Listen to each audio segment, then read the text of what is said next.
Breaking news Kaleshwaram commission వద్ద IAS Rajat Kumar SK Joshi బహిరంగ విచారణ ముగిసింది. జ్యుడిషియల్ కమిషన్ ఓపెన్ కోర్టులో విచారణకు retired CS retired irrigation secretary Shailendra Kumar Joshi హాజరయ్యారు. తుమ్మిడిహట్టి నుంచి ప్రాణహితచ్చే వెళ్లే ప్రాజెక్టును ఎందుకు మార్చారని కమిషన్ ప్రశ్నించగా అక్కడ నీటి లభ్యత ఎక్కువ లేదని సిడబ్ల్యూసీ చెప్పిందని జోషి విచారణ ఇచ్చారు. ప్రాజెక్టు స్థలాన్ని ఎవరు మార్చారని కమిషన్ ప్రశ్నించింది. నాటి సీఎం మంత్రులు నిర్వహించిన సమావేశంలో నిర్ణయం తీసుకున్నారని జోషి చెప్పారు.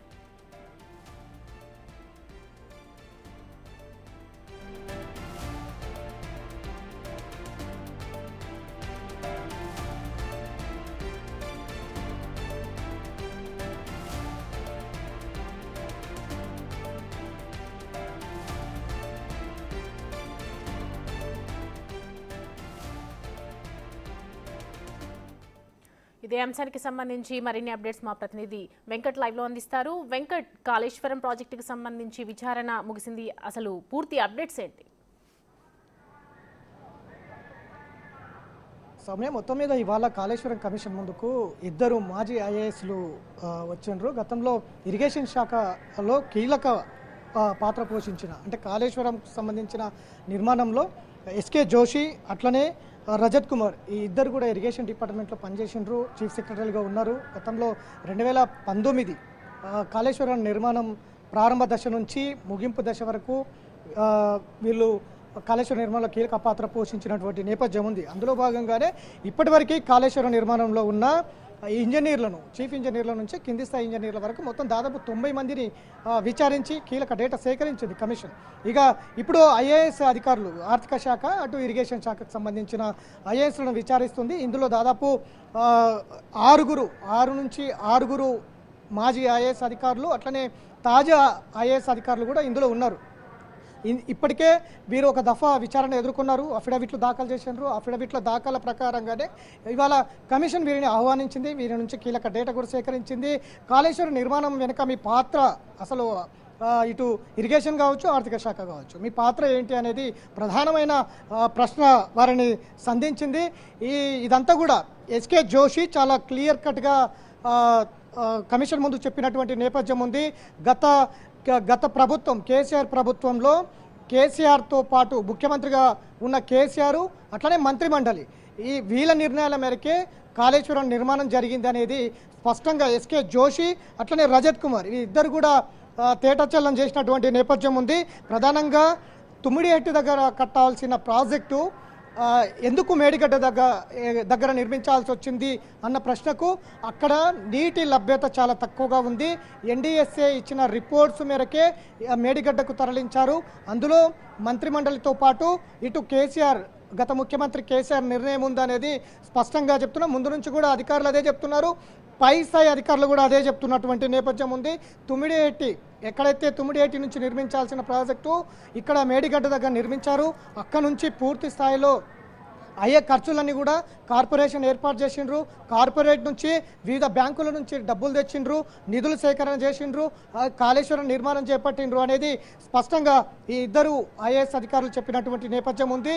కానీ ఇవాళ కాళేశ్వరం కింద ఉన్నటువంటి మేడిగడ్డ కావచ్చు, సుందిల్ల కావచ్చు, అన్నారం ప్రాజెక్టులు కావచ్చు, ఈ 3 ప్రాజెక్టులకు బ్యారేజ్లకు సంబంధించి కృంగిపోవడానికి కారణాలేంటి, లీకేజీలు కావడానికి కారణాలేంటి అన్న ప్రశ్నలకు దాదాపు 2019 నుంచి 2022 వరకు అంటే దాదాపు 3 సంవత్సరాల పాటు వరదలకు తట్టుకొని నిలబడ్డాయి ప్రాజెక్టు.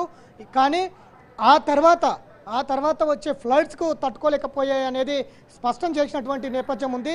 కాళేశ్వరం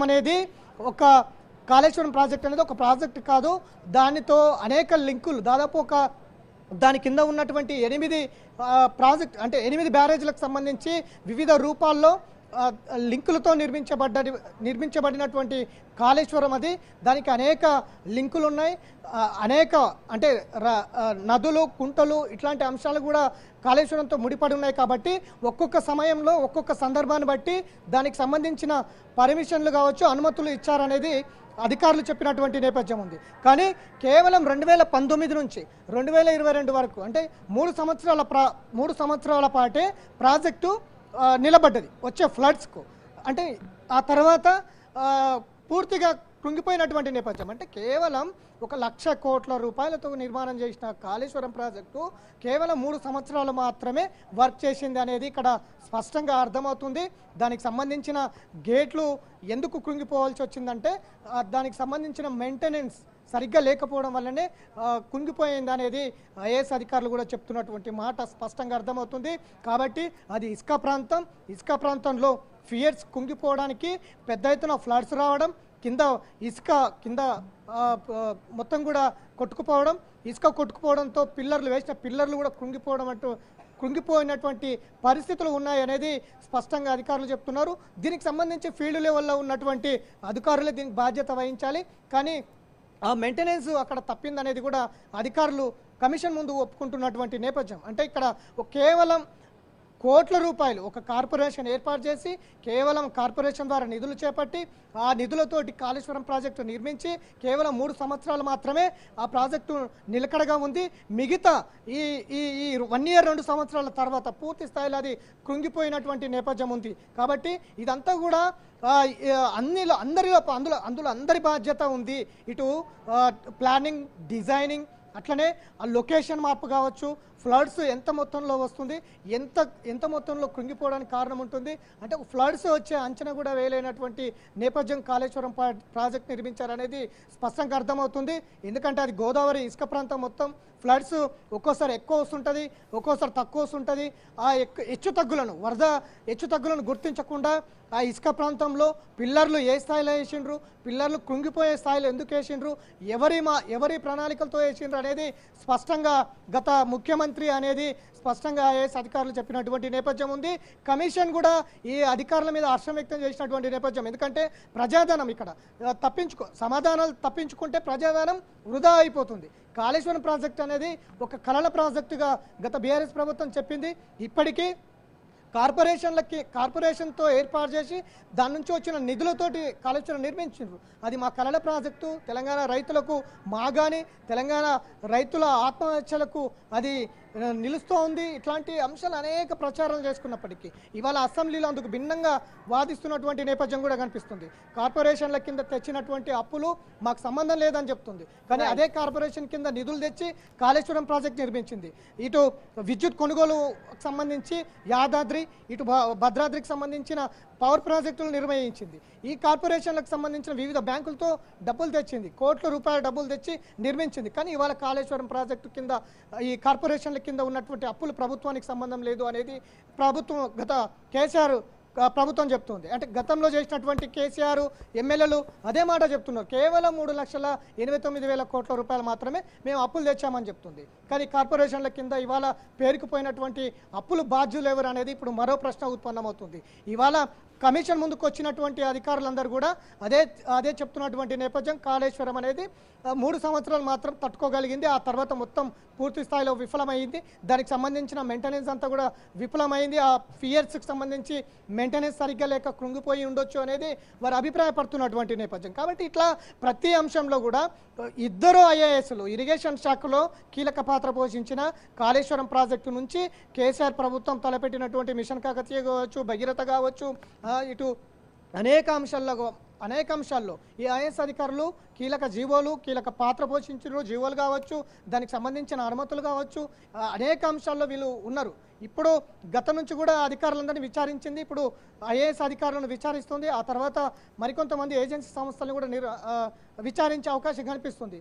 కాళేశ్వరం ప్రాజెక్ట్ కృంగిపోవడానికి కారణాలు ఏంటి, అసలు ఎందుకు కృంగిపోవాల్సి వచ్చింది, మెయింటెనెన్స్ ఎలా ఉండేది, ఎలా నిర్మాణం చేసిండ్రు, 3 సంవత్సరాల మేరకే అంత పెద్ద ప్రాజెక్టు అవసరమా, నీరు ఎంత మొత్తంలో నిలుపుదల చేస్తున్నారు, ఎంత పెద్ద మొత్తంలో నిలుపుదల చేస్తే పిల్లర్లు కృంగిపోవాల్సి వచ్చింది. ఇట్లాంటి అంశాలన్నీ కూడా ఐఏఎస్ అధికారులను గతం నుంచి కూడా అడుగుతూ ఉంది కమిషన్. కాబట్టి సరైన సమాధానం లేదు. కానీ ఇప్పుడు గతంలో 2014 వచ్చిన తర్వాత 2018లో కేసీఆర్ అసెంబ్లీలో మాట్లాడినరు, అట్లనే మంత్రి మండలితో మాట్లాడినారు. మేడిగడ్డ నుంచి తుమ్మిడిహెట్టి నుంచి మేడిగడ్డకు మారుస్తున్నాం. అంతకుముందు అది చేవెళ్ళ ప్రాణహిత ప్రాజెక్ట్, అది 2 TMCలు ఎత్తిపోయడానికి గతంలోనే ప్లానింగ్ ఉండింది. అది మార్చేసి తుమ్మిడిహెట్టి నుంచి మేడిగడ్డకు తీసుకొచ్చిండ్రు, ఆ లొకేషన్ మార్పు చేసిండ్రు, ఆ తర్వాత డిజైన్ ప్లానింగ్ ఇట్లాంటి అంశాలన్నీ కూడా మొత్తం కూడా గత మంత్రిమండలి అట్లనే కేసీఆర్ ఆదేశాల మేరకే జరిగింది. దానికి సంబంధించిన సిడిఓ అధికారులు కూడా ఇంతకుముందు మనం విచారణలో ఎదుర్కొన్నటువంటి నేపథ్యంలో వాళ్ళు కూడా మాకు సంబంధం లేదు, సిడిఓ అధికారులు కూడా చెప్పిండ్రు ఆ డిజైన్లో మాకు సంబంధం లేదు, ఆ ఫియర్స్ ఎంత లోతుకేసిండ్రు, ఎవరు డిజైన్ చేసిండ్రు, ఏజెన్సీ సంస్థలే చేసినాయి అనేది కూడా తెలియనటువంటి నేపథ్యం సిడిఓ అధికారులు కావచ్చు, దానికి సంబంధించిన డిజైన్ అధికారులు కావచ్చు చెప్తున్నటువంటి నేపథ్యం. ఇప్పుడు కూడా సేమ్ అదే జరుగుతూ ఉంది. ఐఏఎస్ అధికారులు కూడా మాకు అంటే నిబంధనల ప్రకారమే మొత్తం జరిగినాయి. కాళేశ్వరం ప్రాజెక్టుకి సంబంధించి కార్పొరేషన్ ఏర్పాటు చేసిండ్రు, ఆ బిల్లులన్నీ కూడా నిబంధనల ప్రకారమే జరిగినాయి. కానీ కృంగిపోవడానికి సరైన మెయింటెనెన్స్ లేకపోవడము, అట్లనే ఆ ఫియర్స్ ఇసుక ప్రాంతంలో ఏ స్థాయిలో వేసిండ్రు,